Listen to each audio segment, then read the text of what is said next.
What's going on, guys? This is Bioman. And Dr. Rob. And in one of our previous videos, we talked about this exciting protein, USAG-1. It's an antibody that inhibits certain proteins that prevent tooth development, which, when this antibody is applied to the tooth structure, is said to regrow tooth structures back.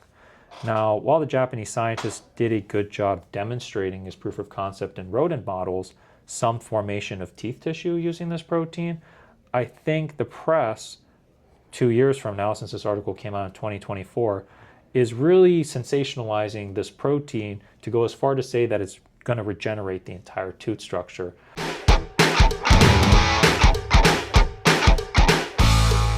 So, Rob, realistically speaking, can we differentiate for our audience what exactly these Japanese scientists did and now what these blog articles are saying this protein is supposedly doing, which is not? Yeah, so I think, so this technology reaching clinical trials, I believe, is a huge thing. Mm-hmm. But the clinical trials are being conducted in Japan. Right? So, and I would just to interject, I think this among the technologies out there is probably the most exciting in terms of its development and simplicity for what it does. Absolutely. To get to market en masse. Yeah.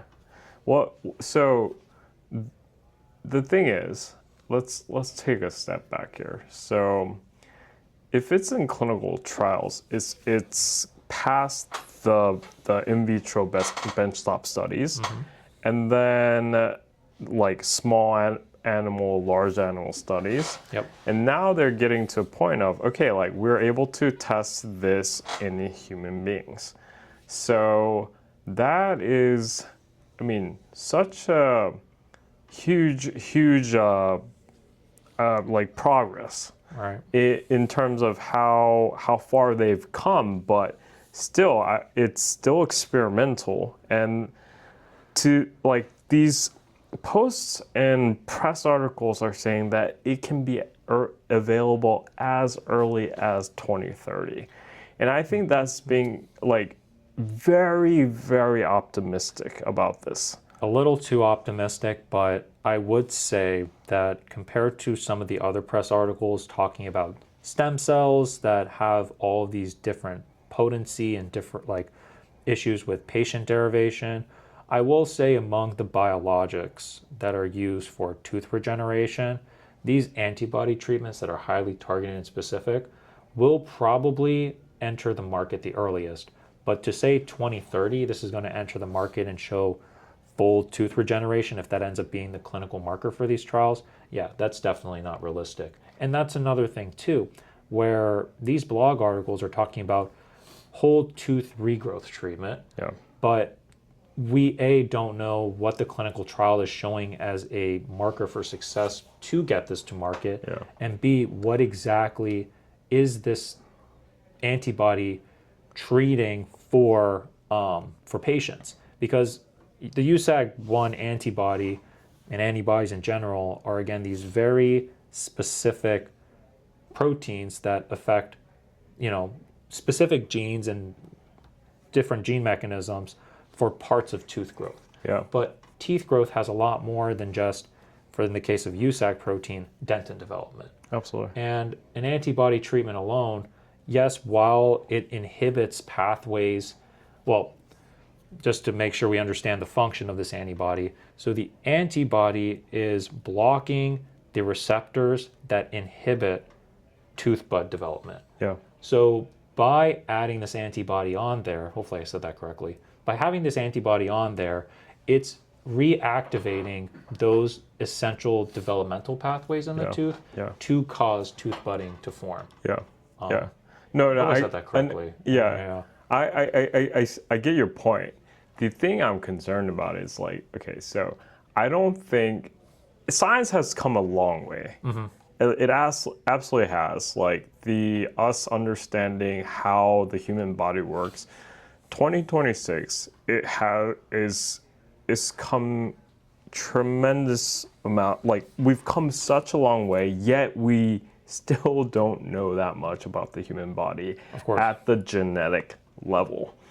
And for me, when we are doing this type of treatment, what concerns me is like, okay, how do we know that you're going to actually get a front tooth as opposed to a back tooth in the place you inject it? Ectopic tooth formation, yeah. Right. That could be a big problem. And like, are you getting everything right? So like the clinical trials itself is going to reveal a lot.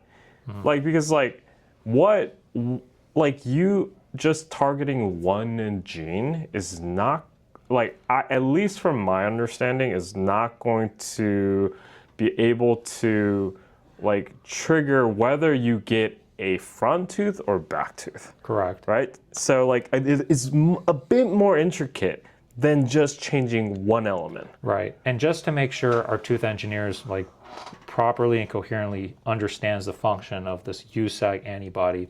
So the USAG protein is endogenous in, fetal development, and the USAG protein by itself suppresses the signaling pathways for such as BMP and WNT pathways.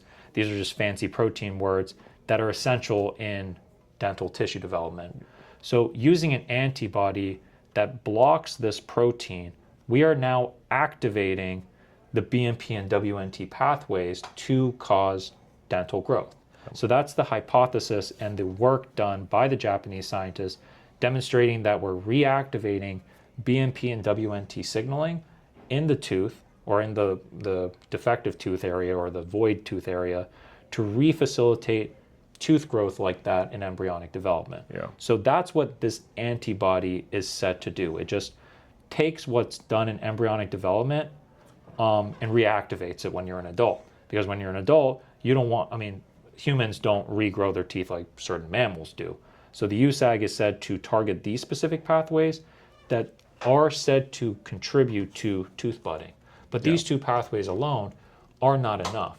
And while this is very targeted, going back to what we're going to define as clinical success, it's going to be a stretch to claim, based on what the Japanese scientists studied, to go from showing odontoblast formation, which is just part of the tooth, to a clinical trial that's going to show a whole tooth budding out from your gum bridge. Yeah. Yeah. So that's it. It's quite a stretch, and again, we also don't know what the clinical trial markers are for success of this protein to reach market, but all of these are still kind of to be determined. But during that to be determined time, while this is undergoing clinical trial, to say that this USAG protein is going to just suddenly bud out a tooth in humans, we're nowhere near there yet, and there's no evidence for that. Right. So from my understanding, so they're at phase 1 clinical trials, meaning they are trying to establish the safety of this therapy. Right. Now, this phase 1 started in Kyoto University in September 2024. So generally, these type of studies are about 2 years. Yes. Over 2 years. And so the results should be coming out sometime this year, which is very exciting. The thing is then, okay, like let's say everything goes well and like optimistically there are no side effects whatsoever, then they are going to be able to go into phase 2 studies, which is now going to be a 2 to 3 year process of establishing how effective this therapy is. And then after that, they'll be able to get into phase 3 trials, which is about a 3 to 5 year study, timeline wise, it's confirming the therapy in a larger population. For effectiveness and safety, yeah. Right.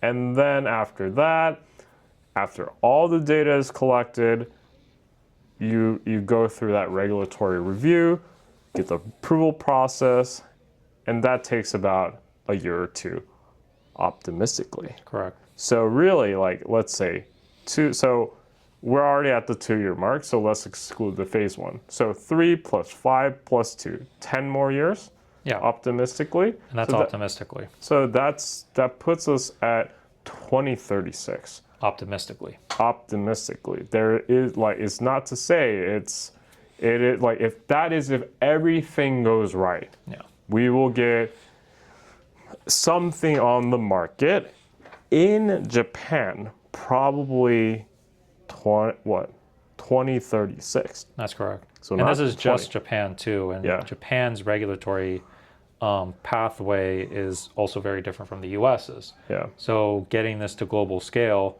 I mean, there certainly could be like, how like Turkey does the hair transplant treatments. Maybe people trying to go to Japan and maybe use this USAG protein down the road. But to say that this antibody is going to work for everyone too, being that it's a biologic, is also up for debate. Granted, as I mentioned earlier in this video, compared to biologics like stem cells, these antibodies are a lot more consistent and reproducible because they are targeting specific proteins and genes, whereas with stem cells are a lot more multifaceted and are based on the patient or the stem cell source you get these stem cells from. Yeah. But it's still a biologic at the end of the day, and it has its own inherent limitations for storage, stability, use, and effectiveness in different patients. Yeah. Because these proteins are affecting genes that may or may not be more or less present in different patients with these teeth defects. Yeah. And I mean, this is not to say this isn't exciting technology. It's just every technology in the bioengineering space, it just takes so much work to get it to market. And I think the world is jumping the gun that this is just around the corner. So the declarative statement I want to make to everyone is like, hold your horses, take care of your teeth, brush twice a day, floss once a day, do mouthwash, go to the dentist every 6 months. You won't be seeing this therapy probably until 2040. Even then, right? This isn't for just typical patients with cavities. These are people with like rare congenital teeth defects.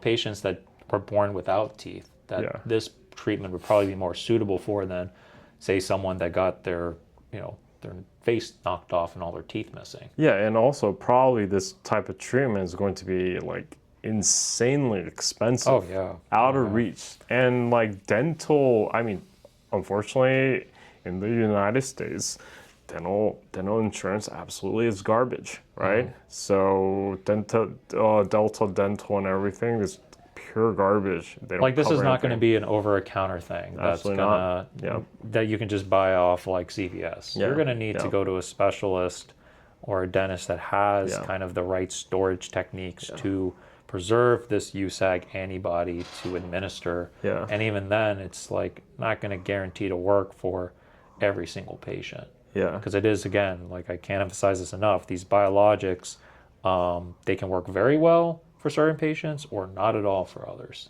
Like at least how we understand it. Delta Dental, Cigna, like Aetna, they're all not going to cover this because it's definitely probably going to be an out-of-pocket expense for most of you guys. Blue Cross might ick a little bit looking at this, but I mean, it'll be a you'll ick from their premiums too. So, like, it's just dental insurance in this country doesn't cover anything, and then especially just this will be out of reach for a lot of people out there. Like 99% of the people when it first comes out. So like. Just it's exciting news, great news, but still. Does Blue Cross have a good dental plan? No comments. I actually don't remember. That's just the first name that comes up in my mind. But I think this is enough for today. Yeah. It's been Dr. Rob and Bioman. See you guys next time. Alrighty.